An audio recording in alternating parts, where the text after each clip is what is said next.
Hey WWE Universe, it's that time once again. The Royal Rumble has came and left already. We're already on that road to WrestleMania as it is already.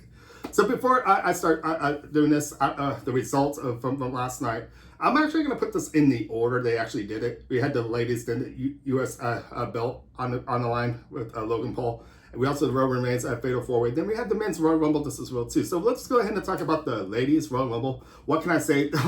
They really kicked off the show really, really cool with returns.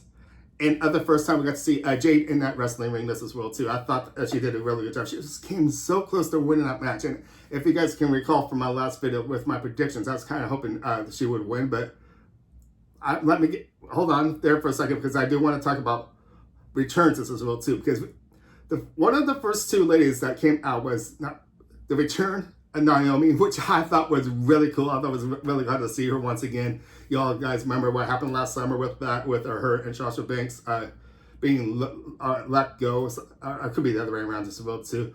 They walked out, I should probably say. But at the same time, I was kind of hoping Sasha Banks would probably be back in the Royal Rumble last, but that did not happen this as well too. The other surprise I thought will probably happen since CM Punk actually came back a couple months ago at Survivor Series. I was kind of hoping for AJ Lee to actually make an appearance this as well too, and that did not happen this as well as the last night this as well too. But the big number 30, believe it or not, was Liv Morgan. I'm glad to see her back once again. Welcome back, Liv Morgan. Glad to see her back in action this as well. And Jade did really good in this match, I gotta say. But you gotta give credit to Nia Jax. She is a tough lady to pull over the ropes, but it made it so easy. I think Jade was actually the one that was she the one that actually took Nia Jax over the rope that eliminated her from the match. Wow. And she came close to her record, because I remember last year I heard Nia Jax eliminated 8 females. This year, I believe it was 7. So she did a really good job, I gotta say. She did a really good job in this match. And you gotta realize too, down to the last 3 ladies in this Royal Rumble was Bayley, Liv Morgan, and Jade. So Jade actually came really close to winning this match. But Bayley actually knocked out Jade and Liv Morgan at the same time. Actually, to tell the truth, Liv Morgan was the one that actually did eliminate Jade. But what a match, I gotta say. Bayley really deserves this. She's the first time winning the Royal Rumble, which I have to say congratulations to Bayley. That was pretty cool. That was a really good way to start last night the Royal Rumble. But the next match was actually for the U.S. belt, with Logan Paul defending his belt against Kevin Owens. Thought this was a good match towards the end of the match. Of course, it seems to be a conspiracy always going on with Logan Paul somehow saving his belt, someone interfering or what. And there was a lot going on towards the end of this match. And of course, this brass knuckles actually showed up once again.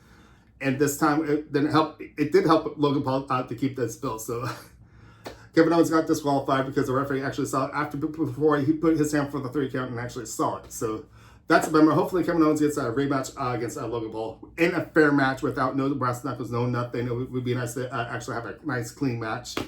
But anyways, let's move on to the next match, of course. I know. That's how I kind of am with these things. Like this thing, when you have this conspiracy sort of things, give these men a clean match. No weapons, no nothing. Just put it as a one-on-one competition, no outside interference whatsoever, and it would be good. But after, of course, this is speaking about that, let's move on to our next match, which is the Fatal 4-Way with Roman Reigns, AJ Styles, LA Knight, and of course, Randy Orton this as well too.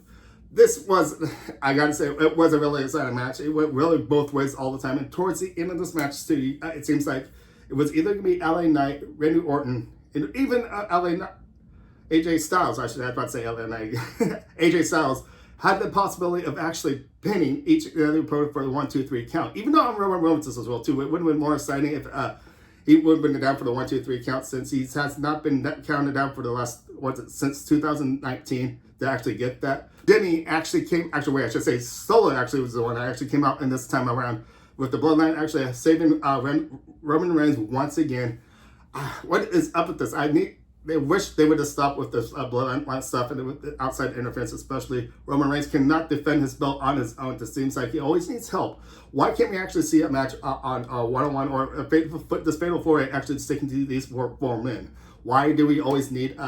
why does Roman Reigns always need help? That's what I gotta say. But now he once again retained his belt for the Undisputed Championship for how many days now? 1,800 something days now.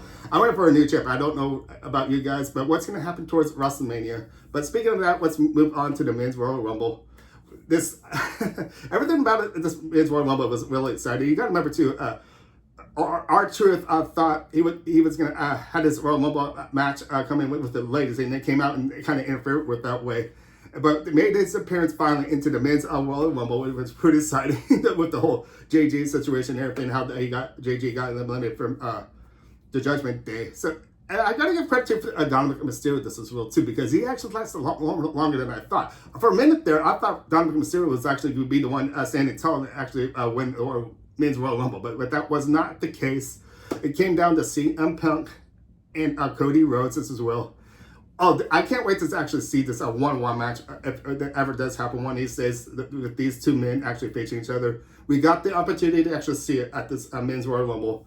And the real exciting thing, Cody Rhodes has once again won the Royal Rumble back-to-back, which I gotta say, congratulations to Cody. That's pretty exciting, winning two Royal Rumbles back-to-back like this for victories. I'm excited for you. You might be able to finish that story at WrestleMania. But now we are on the road to WrestleMania. And this is the big question just as well to you guys. First of all, what do you guys actually think of the Royal Rumble? You guys have a really good time with it. And with the winners of this match with the ladies, with Bayley, who do you actually think she might actually want to face this as well too? So over on Monday Night Raw, we got Rhea Ripley being the Women's Championship. And this is the big kicker. Over on SmackDown, Io Sky is still the champion as it is, which is part of the damage control with the team of Bayley. Can we see something happening within a few months with maybe this damage control? And do you actually think Bayley will be the one wanting to go after Io Sky? So that's an interesting concept at this as well too. What do you guys actually think? Do you think Bayley would go for Io Sky or Rhea Ripley? And it marks the same this as well with the Cody Rhodes situation as well too, because last year at WrestleMania 39 in Hollywood, it was Cody Rhodes and Roman Reigns. Could we see a part 2 happening? Or can we be a split confusion this as well too? Because towards the end of this match, we saw Cody actually pointing at Roman, but it could have been Seth Rollins, because Seth Rollins is actually up there just as well too. Do you guys want to see a part 2 against Cody and Roman Reigns? Or would you want to see Cody face maybe Seth Rollins? Since we know, I know Seth Rollins is on the injured list right now, but he says he will be ready come WrestleMania. But of course, this is the belt Cody Rhodes would actually go after if he went for after Seth Rollins to finish his story. But of course, would he want to finish that story with Roman Reigns as well too? We have already saw it last year. I think if I were to give this prediction around this, I almost see Cody Rhodes wanting to face Seth Rollins. So what do you guys think? Leave your comments down below. Love to hear what you guys got to say. Other than that, tell me how you liked our Royal Rumble, and along with your decision, what you think the winners might actually be facing at the big main event at WrestleMania. But all I can say now, we're on the road to WrestleMania. I'll see you guys next time. Thanks for watching. Bye.